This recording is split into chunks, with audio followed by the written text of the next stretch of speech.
bersyukur pagi hari ini, melambaikan tangan, kasih tepuk tangan yang terbaik bagi Yesus Tuhan kita. Raja di atas segala raja, terima kasih Tuhan atas kasih-Mu yang besar bagi setiap kami. Kami bersyukur, kami berterima kasih Tuhan.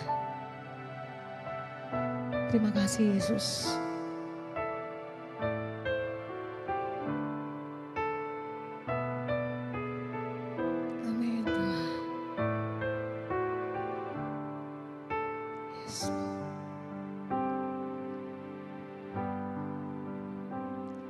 Ku ada sebab anugerah-Mu, ku ada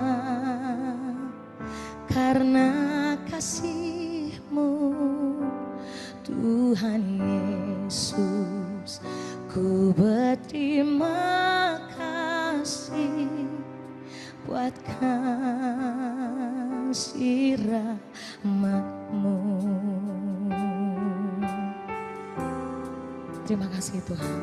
Ku ada sebab anugerah-Mu, ku ada karena kasih-Mu, Tuhan Yesus. Ku berterima kasih buat kasih rahmat-Mu. Terima kasih Yesus, Yesus. Terima kasih, hanya anugerah-Mu buat hidupku sekarang. Ku kan memuji-Mu selamanya. Kami ada Tuhan, ku ada sebab anugerah-Mu, ku ada karena oh Tuhan Yesus. Kami bersyukur Tuhan buat kasih-Mu, siraman-Mu. Terima kasih, oh Yesus. Terima kasih Tuhan, terima kasih, hanya anugerah-Mu buat hidupku sekarang. Ku kan memuji-Mu selamanya. Terima kasih, oh Yesusku. Terima kasih Tuhan, amin, buat hidupku sekarang. Ku kan memuji-Mu selamanya. Terima kasih Tuhan, oh Yesus. Terima kasih Tuhan, hanya anugerah-Mu sekarang. Ku kan memuji-Mu selamanya. Terima kasih Yesusku, oh terima kasih Tuhan. Terima kasih, hanya anugerah-Mu. Sebab itu kami bersyukur kepada-Mu Tuhan, oh memuji-Mu Tuhan. Oh terima kasih Tuhan, oh Yesus. Oh terima kasih,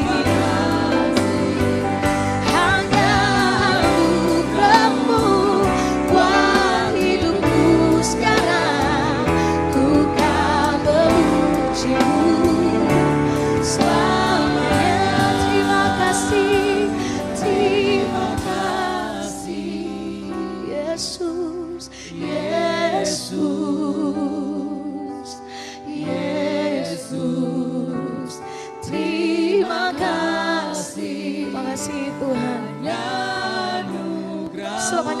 anugerah-Mu saja Tuhan.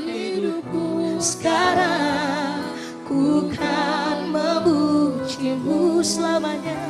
Selalu terima kasih, terima kasih. Oh Yesus, Yesus, terima kasih. Amin. Sebab oleh anugerah-Mu kami ada. Terima kasih Tuhan. Oh memuji-Mu selamanya. Terima kasih Yesus, Yesus Tuhan. Yesus, terima kasih. Hanya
Selamat pagi Bapak Ibu Saudara sekalian dimanapun berada. Jumpa lagi dalam pengajaran bersama Rock Ministry. Ya, saya percaya Bapak Ibu dalam keadaan sehat dan berkat Tuhan berlimpah. Ayo sebelum kita sama-sama belajar mengenai kebenaran firman Tuhan, kita tundukkan kepala bersama-sama dan kita berdoa minta hikmat Tuhan. Mari kita berdoa. Bapa, kami bersyukur pagi hari ini kami boleh menikmati kasih karunia dan kasih setia-Mu Tuhan. Engkau adalah segalanya buat kami. Itu sebabnya kami mau meluangkan, bukan sekedar meluangkan waktu, tapi kami mengadakan waktu untuk kami mendengar kebenaran firman Tuhan. Kami mau belajar dari sini, bahkan hamba-Mu juga mau belajar lebih lagi Tuhan. Seperti firman-Mu berkata bahwa firman-Mu itu seperti pedang bermata dua, bagi yang mendengar juga bagi yang mengajar Tuhan. Terima kasih Bapa, segala persiapan hamba-Mu, hamba letakkan di bawah otoritas-Mu Tuhan, supaya Engkau yang beracara dan biar firman saja yang keluar dari mulut hamba-Mu ini. Dalam nama Tuhan Yesus, kami mengucap syukur, kami siap dengar firman Tuhan. Amin. Nggak terasa kita sudah sampai di ujung daripada bulan November. Ya, minggu depan kita udah masuk Desember, udah pasti saya percaya persiapan Bapak Ibu sudah sekalian untuk menyambut Natal sudah siap, ya. Tema bulanan kita tetap di tema The King is Coming. Nah, di bulan ini adalah maintaining perseverance, yaitu menjaga ketekunan. Nah, hari ini kita akan ada dalam tema bertekun dalam kasih. Ayatnya terdapat di dalam 1 Korintus 13 ayat yang ke-7. 1 Korintus 13 ayat yang ke-7. Saya akan bacakan buat Bapak Ibu Saudara sekalian. Demikian firman Tuhan, Ia dalam hal ini kasih itu sendiri, yaitu Yesus ya, dalam huruf besar, menutupi segala sesuatu, percaya segala sesuatu, mengharapkan segala sesuatu, sabar menanggung segala sesuatu. Nah, dalam ayat ini, dalam konteks ini, Rasul Paulus tuh lagi mengungkapkan bahwa esensi kasih sejati itu bukan teori atau bukan sebuah passively, bukan, atau sesuatu yang pasif, yang cuma tagline kah, atau cuma sekedar slogan, atau mungkin cuma sekedar rasa, bukan. Tapi kasih itu sifatnya aktif. Ya. Kasih yang digambarkan Paulus itu adalah sebuah perasaan emosi yang diungkapkan. Jadi bukan sekedar empati yang ada dalam hati gitu, tapi sebuah ungkapan gitu, atau sebuah kekuatan. Kasih itu punya kekuatan, punya ketahanan menghadapi kesulitan, ya, dan terus berjalan meskipun ada tantangan. Jadi kasih itu sebuah tindakan. Ya, kasih itu tidak menyerah dalam keadaan sulit sekalipun, tapi kasih itu sendiri adalah kekuatan gitu ya. Dia bisa memikul beban, bisa percaya, bisa berharap, dan bisa bertahan dalam segala hal. Nah, kenapa kasih bisa demikian kuat? Ya, yang pertama adalah karena kasih itu adalah refleksi daripada karakter ilahi. Ya, dalam ayat yang ini, yang huruf pertama daripada ayat ini, Ia, yaitu kata pertama, I-nya huruf besar, itu menggambarkan Tuhan. Jadi, dengan kata lain bahwa Tuhan atau Yesus itu menutupi segala sesuatu, percaya segala sesuatu, mengharapkan segala sesuatu, sabar menanggung segala sesuatu. Karena kasih itu ada refleksi karakter ilahi, karakter Tuhan itu sendiri. Tuhan itu sumber kasih, ya kan? Dalam 1 Yohanes 4 ayat yang ke-8, ayo kita buka sama-sama. Firman Tuhan begini, barang siapa tidak mengasihi, ia tidak mengenal Allah. Sebab Allah adalah kasih. Ya, jadi karena demikian, jadi ketika kita mengasihi dengan cara yang tahan uji, kita lagi mencerminkan karakter ilahi dalam karakter Tuhan dalam kehidupan kita. Sebab Tuhan kita itu adalah Tuhan yang tahan uji. Ya. Saudara pasti ingat ilustrasi waktu bermula, dari awal mula pelayanan sampai pada akhir pelayanan, Tuhan kita menggambarkan sebuah karakter yang tahan uji. Di mana-mana Tuhan ada, di situ dia dicela, di situ dia dihina, di situ dia dianiaya. Tapi di situ pula Tuhan kita keluar memberikan teladan pada kita. Dia menang, dia keluar sebagai pemenang. Ya, itu. Jadi yang kenapa? Jawaban yang pertama itu adalah karena kasih itu adalah refleksi karakter Tuhan. Yang kedua, karena kasih adalah dasar dari relasi yang sehat. Maksudnya gini, nggak ada kasih, tanpa kasih yang sejati, hubungannya akan mudah rapuh, ya, akan runtuh ketika diuji dengan konflik dan kesulitan gitu. Amsal mengatakan besi menajamkan besi, sesama menajamkan sesama. Kenapa kita perlu bergesekan? Kenapa kita perlu? Ya, seakan-akan ayat ini kan lagi bilang begini bahwa Alkitab mengizinkan kita berselisih. Alkitab mengizinkan bahwa kita ada argumen, ada konfrontasi. Ya, kenapa Alkitab mengizinkan demikian? Karena hal-hal ini membuat kita tahan uji. Dari situ kita bisa melihat orang ini benar mengasihi atau cuma semu kasihnya. Orang yang mengasihi dengan sungguh, dengan tulus, itu akan tahan uji. Gitu. Karena kasih itu sendiri adalah tahan uji. Alasan yang ketiga, ya, mengapa yang ketiga?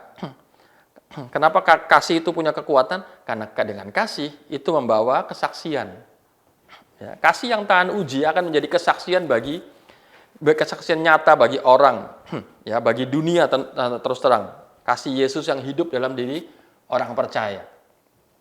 Ya, saya pernah mengalami hal yang susah, saudara.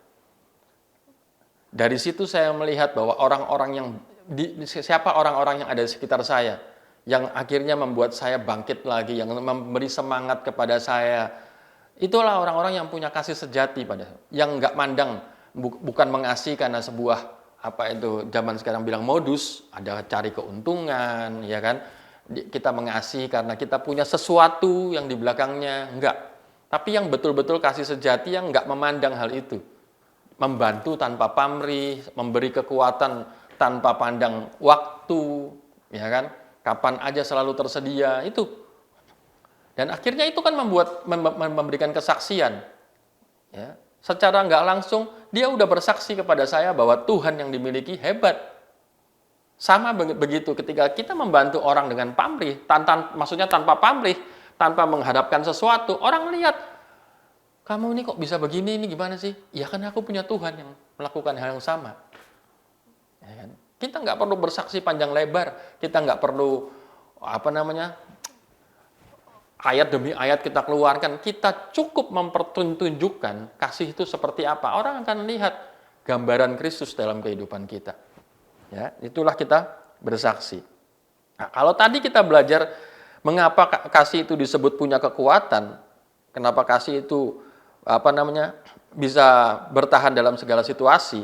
Sekarang pertanyaan kita, sebenarnya apa itu kasih? Kita akan belajar 4 hal, ya, 4 aspek kasih Tuhan yang tahan uji, seperti yang digambarkan dalam 1 Korintus 13 ayat yang ke-7. Yang pertama itu bahwa kasih memikul semua hal. Ya. Tadi 1 Korintus 13, ia menutupi segala sesuatu, ia percaya segala sesuatu, ia mengharapkan segala sesuatu, ia sabar menanggung segala sesuatu. Aspek yang pertama bahwa adalah kasih itu memikul semua hal. Bears all things. Ya. Kasih sejati itu menerima beban orang lain. Baik kelemahan, kegagalan, kesalahan mereka. Jadi kasih ini melibatkan kesediaan memikul penderitaan demi kebaikan orang lain. Contoh. Yesus memikul dosa dunia. Ya. Di kayu salib. Itu bukan sebuah tugas yang ringan. Itu sebuah tugas yang berat. Bahkan secara manusiawi, Yesus bernegosiasi 3 kali sama Tuhan. Ya, tapi karena kasihnya lebih besar akan manusia, akan sesamanya, sebagai manusia, di semua akhir daripada doa yang Yesus lakukan kepada Bapanya, Tuhan, jikalau sekiranya mungkin, biarlah cawan ini lalu daripadaku. Bukan itu. Kasih yang membuat dia bisa berkata seperti ini. Tapi bukan karena kehendakku, tapi kehendakmu yang jadi. Orang yang punya kasih yang besar, dia kan bisa berkata seperti yang Yesus yang katakan itu, Tuhan biar kehendakmu yang jadi. Ya, orang yang kata ini sama nilainya sama dengan ketika kita bisa berkata gini, Tuhan kehendakmu yang jadi. Ya. Itu kasih yang terbesar itu dikatakan pada Yesus pada ending daripada kehidupannya, yaitu waktu di atas kayu salib. Dia bilang lagi statement daripada kesimpulan atau konklusi daripada semuanya. Tuhan, mereka nggak tahu apa yang mereka lakukan. Dengan kata lain, jangan tanggungkan ini sama mereka. Ya, orang yang punya kasih yang besar, kita contoh sederhana, orang yang punya kasih yang memikul semuanya, itu adalah ketika seseorang itu menyakiti hati kita, ketika seseorang benci, jengkel, dan melakukan, mungkin membuli kita, tapi kita bisa berkata, Tuhan ampuni mereka. Terus kita bisa berkata, Sam, ampuni mereka. Itu sama dengan memikul beban yang banyak. Ya. Apalagi kita melakukan kesalahan, lantas kita disuruh minta maaf, itu lumrah. Tapi kalau kita nggak melakukan kesalahan, tapi kita dituntut minta maaf, itu yang susah. Ya, dulu saya belajar, pemimpin saya mengajarkan mengenai memikul semua hal itu adalah ketika pemimpin kami sudah mengangkat kami dengan sebuah jabatan atau tanggung jawab yang lebih besar. Dan ketika ada sesuatu masalah, diajarin gini, kamu pergi minta maaf. Loh, yang salah siapa? Nah, itu kan manusianya kita kan. Kita selalu bilang, loh, yang salah siapa? Tapi waktu itu pemimpin kami mengajarkan begini, loh, kamu kan pemimpinnya. Jadi apa yang salah dengan ketika kamu yang duluan minta maaf gitu? Ada juga daripada filosofi kejawen itu ya. Dulu papa pernah ngajarin bagaimana caranya supaya kita bisa berdamai dengan seseorang dengan mudah gitu. Ketika seseorang emosi, turun ke bawahnya. Ya, walaupun kita posisinya lebih tinggi, turun ke bawahnya. Ya, selami dari bawahnya. Makanya ada peribahasa itu nuwun sewu gitu. Mohon izin, Pak. Ya. Dalam 2 Timotius pasal yang kedua, ayat yang ke-10, Paulus juga menggambarkan Paulus bersedia menanggung segala pemberitaan demi kemajuan Injil. Itu karena apa? Karena Paulus juga mengasihi orang. Itu bukti bahwa ya, itu gambaran bahwa kasih itu menanggung segala sesuatu. Ya, aplikasinya bisa dalam keluarga, gereja, hubungan sosial. Ya, kita dipanggil untuk mikul kelemahan orang lain dengan pengertian bukan menghakimi, bukan hak kita menghakimi atau menyerah pada mereka yang mungkin dalam kepemimpinan kita, mungkin di rumah atau di mana kita sudah ngajarin, kita sudah beri teladan, kok nggak berubah-berubah gitu kan. Tapi kasihlah yang akhirnya membuat kita menerima. Saya belajar dari anak saya gitu kan. Usianya 8 tahun gitu. Padahal dari mulai masih bayi atau mulai dia mengerti sesuatu, kita udah mengajarkan sebuah kebiasaan yang baik. Tapi pada akhirnya sampai pada usia 8 tahun kadang-kadang masih ada aja yang nggak terjadi seperti yang kita inginkan gitu kan. Tapi karena saya mengasihi dia, saya sayang sama dia, nggak langsung serta-merta tuh saya vonis, oh kamu bersalah gitu, karena nggak melakukan apa yang papa suruh gitu, enggak.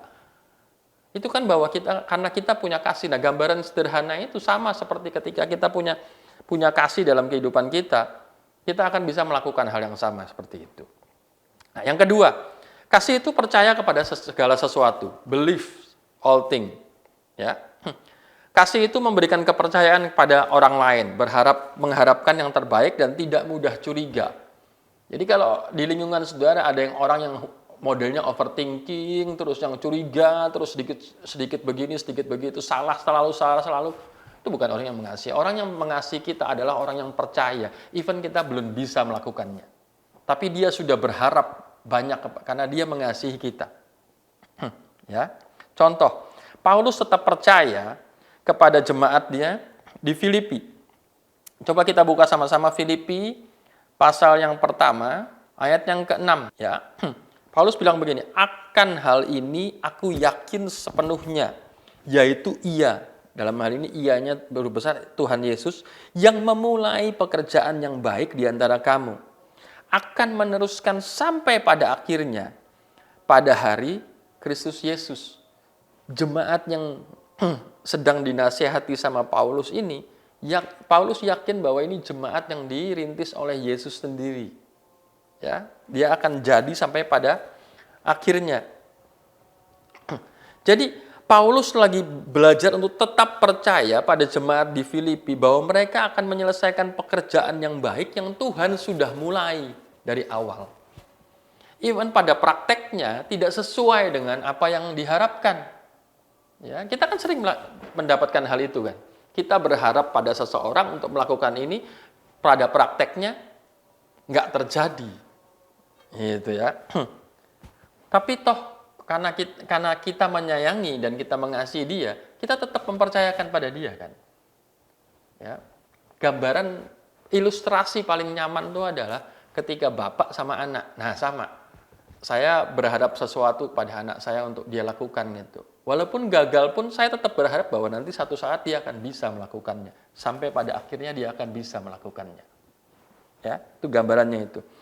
Dalam Yohanes pasal 21 juga Yesus percaya bahwa pada murid-muridnya meskipun mereka kerap kali gagal. Tapi kasih yang membuat kita itu tetap percaya pada mereka. Ya. Jadi kasih mengajarkan kita untuk mempercayai potensi baik dalam orang lain. Ya, serta mempercayai Tuhan dalam situasi yang tampaknya sulit. Nah, yang ketiga, kasih mengharapkan sesuatu, hopes all thing. Ya. Kasih itu nggak kehilangan harapan, bahkan dalam keadaan yang tampaknya nggak mungkin.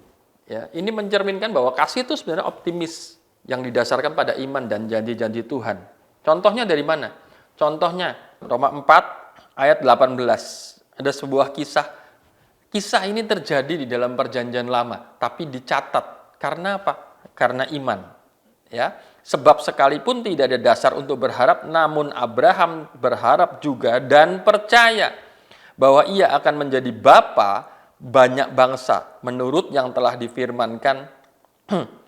Demikianlah banyaknya nanti keturunanmu. Imannya tidak menjadi lemah walaupun ia mengetahui bahwa tubuhnya sudah sangat lemah karena usianya telah kira-kira 100 tahun dan bahwa rahim Sarah telah tertutup. Nah, ayat 20 perhatikan. Tetapi terhadap janji Allah ia tidak bimbang karena ketidakpercayaan. Malah ia diperkuat dalam imannya dan ia memuliakan Allah dengan penuh keyakinan bahwa Allah berkuasa untuk melaksanakan apa yang telah dijanjikannya. Jadi walaupun mata jasmani kita melihat sesuatu yang tidak mungkin ya, tapi karena punya kasih kita terhadap Tuhan itu memungkinkan untuk kita tetap optimis tetap terhadap apa yang Tuhan inginkan dalam kehidupan. Saya pernah mengalami iman ini Bapak Ibu. Waktu kami menikah kurang lebih 20 tahun yang lalu. Ya. Kami baru dikaruniai keturunan itu 13 tahun kemudian. Nah, selama waktu-waktu itu, ya secara manusia kita tetap berusaha gitu ya. Beberapa kali saya ngikutin orang nasihat teman, mungkin katanya di sini ada yang bagus, di sana ada dokter bagus. Kami ikutin sampai akhirnya cuti kami itu diatur oleh adanya dokter di mana tempatnya yang katanya bagus gitu. Ya. Nah, di tahun saya nggak ingat pasti apakah tahun ke-5 apa tahun ke-6 tuh saya bilang sama istri saya, stop dengerin orang. Sudah, ngapain kita ngurusin orang? Toh semua jawabannya sama. Waktu dia periksa, sehat, ujung-ujungnya selalu jawabannya sama. Oh, waktunya nggak cocok. Ngapain kita jauh-jauh ke sana untuk mencari jawaban waktunya nggak cocok gitu kan. Jadi kita berhenti aja, ya, nggak usah khawatir mau umur berapa aja. Pokoknya kalau Tuhan mau kasih, Tuhan akan bikin kita punya keturunan. Itu. Kasih membuat saya punya harapan kepada Tuhan tentang apa yang dijanjikannya. Dan saya tetap percaya bahwa Tuhan akan menjawab apa yang Tuhan inginkan. Gitu, untuk dijadikan. Ya. Setelah 13 tahun, saya punya keturunan. Ya. Paulus juga dengan penuh harapan meskipun yang menghadapi penganiayaan, dia tetap yakin dan tetap punya harapan. Ya. Nah, yang keempat, kasih bertahan dalam segala sesuatu. Kasih itu tahan banting, Bapak Ibu. Kasih itu setia, nggak mudah goyah, ya, walaupun mengalami pencobaan berat. Itu dalam Ibrani 12 ayat 2, yaitu Yesus bertahan hingga akhirnya. Demi apa? Demi kasihnya kepada sesamanya manusia. Iya kan? Sampai akhir. Bayangkan itu cobaan yang dialami sama Yesus dari pertama kali dia ditangkap sampai pada digantung di kayu salib. Kan? Jadi kasih memanggil kita untuk setia dan bertahan. Baik dalam hubungan pribadi maupun dalam pelayanan. Meskipun situasi nggak selalu mudah. Ya. Nah, saya akan selesai di sini. Bagaimana penerapan kasih itu? Yang pertama, dalam hal ini menerapkan kasih yang tahan uji, ya. Bagaimana cara menerapkan kasih yang tahan uji? Yang pertama tentunya aplikasinya bisa dilakukan dalam keluarga. Ya, memikul kelemahan pasangan, anak-anak dengan memikul anak-anak dengan pengertian gitu kan, memperkuat hubungan dan memberikan kepercayaan serta harapan pada anggota keluarga, atau tetap bertahan pada cinta yang meskipun kadang-kadang menghadapi konflik, ya, kesulitan ekonomi, itu semua bisa dibicarakan bersama-sama. Ya, itu aplikasi sederhana yang paling bisa dipahami dalam kehidupan kita, dalam keluarga. Mau yang sudah berkeluarga atau yang belum berkeluarga, ya, dari mulai kami masih belum menikah, orang tua kami sudah memberikan sebuah tradisi. Ketika kita memiliki masalah, kita duduk di dalam satu meja makan dan membahasnya, bagaimana solusinya, gitu. Ya. Dan sekarang ini pun saya menerapkan di dalam kehidupan rumah tangga saya. Jadi ketika ada masalah, tempat kita cuma dua. Di kamar tuh berarti berdua, di meja makan tuh berarti bertiga. Kita bahas bersama-sama bagaimana kita mau actionnya, dan seperti terakhir kami melakukannya yaitu memutuskan untuk kemana kami mau berangkat cuti tahun lalu. Ya, sebab semua punya tujuan wisata masing-masing, akhirnya kita dudukin dalam satu meja dan kita, kebetulan tahun ini yang menang akhirnya tiga-tiganya menang, karena kita berangkat ke 3 tempat. Ya, yang kedua, dalam komunitas gereja, ya, kita bisa mendukung saudara seiman yang lemah, yang ketika mereka menghadapi kesulitan. Kita bisa belajar mempercayai potensi daripada rekan seiman, mendukung mereka dalam doa, itu sebuah tindakan kasih. Ya. Yang ini yang terutama, tidak menyerah dalam pelayanan, tetap setia melayani. Ya. Tidak menyerah dalam pelayanan, gitu. Yang ketiga adalah dalam masyarakat. Ya. Menunjukkan kasih Kristus dengan memikul beban orang lain. Kita sudah melakukannya kemarin dengan aksi peduli sesama begitu. Tapi jangan berhenti kalau bisa. Ya, mungkin program gerejanya berhenti karena satu kali evently kan. Tapi yang kita lakukan kan tidak berhenti. Ya, kita tetap bisa memikul sesama kita khususnya. Lingkar paling dekat itu kan adalah di gereja kita. Ya kan, saudara kita, saudara seiman kita. Kita bisa saling membantu. Terus bukan cuma mikul beban dalam kondisi nyata atau tindakan nyata, kita juga bisa beri pengharapan pada mereka yang putus asa dengan menunjukkan itikat baik atau dukungan moral, seperti yang kemarin kita lakukan di lapas, begitu kan? Itu kan sebuah dukungan moral.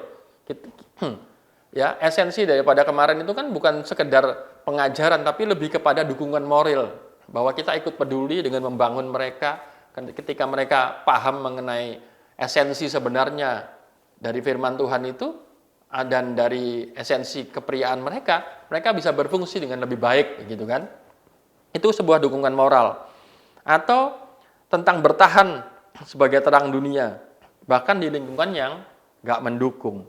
Jadi pada akhirnya Bapak Ibu Saudara sekalian, kasih yang sejati itu bukanlah kasih yang hanya dalam kondisi baik, ya. Tetapi kasih yang bertahan menghadapi cobaan hidup. Itulah kasih yang sejati. Jadi kasih yang memikul, mempercayai, mengharapkan, dan bertahan dalam segala hal. Itulah kasih sejati, kasih yang bertekun, kasih yang digambarkan melalui ayat dalam 1 Korintus 13 ini Bapak Ibu.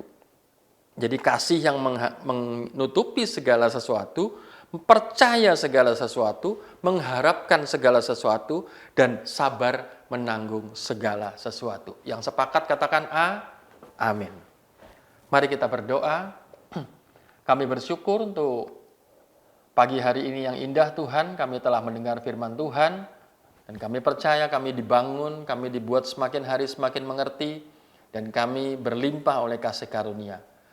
Berikan hikmat-Mu atas kami, untuk kami lebih menggali lagi Tuhan, dan supaya kami punya kemampuan untuk merenungkannya siang dan malam, sehingga kami memperoleh rema daripada semua firman yang kami dengar. Di dalam nama Tuhan Yesus kami bersyukur. Amin. Bapak Ibu yang sudah mempersiapkan persembahannya, kita pegang amplop ataupun gadget yang akan kita pakai untuk men-scan. Mari kita tundukkan kepala, berdoa. Kami percaya Tuhan bahwa kami mau lakukan ini adalah ekspresi kasih untuk mengekspresikan atau tanda kami mencintai dan mengasihi Engkau. Kami mau beri bukan karena kami pengen lebih diberkati lagi, tapi karena kami yakin dan percaya bahwa kami sudah diberkati. Karena orang yang mempunyai baru dia bisa memberikan. Terima kasih Bapak, kami bersyukur. Baik, sebelum kita berpisah, mari kita buka kedua tangan, kita arahkan kepada layar kita akan berdoa sepakat. Kami berdoa Tuhan melepaskan berkat buat Indonesia. Kami percaya Indonesia akan berangsur-angsur akan pulih. Sebab kami percaya Tuhan akan turun tangan ketika para umatnya semua mengangkat tangan kepada Tuhan. Dan Tuhan akan datang dengan damai sejahtera-Mu dan hikmat. Orang-orang yang takut akan Tuhan akan ada dalam pemerintahan, akan lahir dalam pemerintahan, dan mereka akan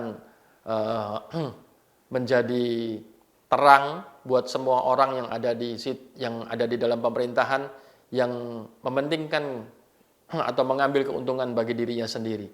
Kami percaya semua pemimpin diberi roh takut akan Tuhan, baik dari Sabang sampai Merauke, dari pemimpin yang di atas maupun yang sampai di daerah-daerah. Kami juga tidak lupa untuk berdoa bagi kota kami tercinta yang tetap pada masalahnya, yaitu masalah banjir. Tuhan berikan hikmat supaya ada orang yang benar-benar mengerti bagaimana cara mengatasinya, dan mereka bisa berkolaborasi atau bisa bekerja sama dengan pemerintah untuk mengatasinya, membantu mengatasinya Tuhan. Terima kasih Bapak. Tetap berikan damai sejahtera senantiasa pada kota kami Balikpapan untuk ditinggalin aman, nyaman, tentram Tuhan. Berdoa juga melepaskan berkat untuk gereja kami di Balikpapan Tuhan. Semua ibadah-ibadahnya Tuhan yang tolong, bahkan termasuk ibadah online ini Tuhan, dimanapun jemaat-Mu mendengarkannya akan dapat berkat yang luar biasa Tuhan. Sebab kami percaya Tuhan kami luar biasa. Dan kami akan berpisah. Akan ada yang melanjutkan aktivitasnya dimanapun rekan Tuhan berada. Kami percaya bahwa kami membuka kedua tangan kami dan menerima berkat, bahwa adalah kehendak Tuhan kami semakin naik dengan tidak turun, jadi kepala dan bukan ekor, diberkati keluar masuk. Dan mari kita perkatakan iman dengan kedua tangan kita, dengan berkata apa saja yang kau kerjakan dengan kedua tangan ini, pasti dibuat Tuhan berhasil, sehat, dan beruntung. Apa saja yang aku kerjakan dengan kedua tanganku ini, pasti dibuat Tuhan berhasil, sehat, dan beruntung. Sekali lagi, apa saja yang ku kerjakan dengan kedua tanganku ini, pasti diberkati, berhasil, sehat, dan beruntung. Para imam, kepala keluarga bisa tumpang tangan di atas kepala anak dan istri. Yang Bapak Ibu yang melihat atau menonton acara ini sendiri, ya, bisa membuka kedua tangan dan menerima bahwa Tuhan memberkati engkau dan melindungi engkau. Tuhan menyinari dengan wajahnya dan beri engkau kasih karunia. Tuhan menghadapkan wajahnya kepada engkau dan melimpahkan shalom, damai sejahtera, sukacita berlimpah sekarang, besok, sampai selama-lamanya. Yang percaya berkat Tuhan di tangan kita sama-sama katakan amin. Tuhan Yesus memberkati. Selamat hari Minggu. Selamat beraktivitas.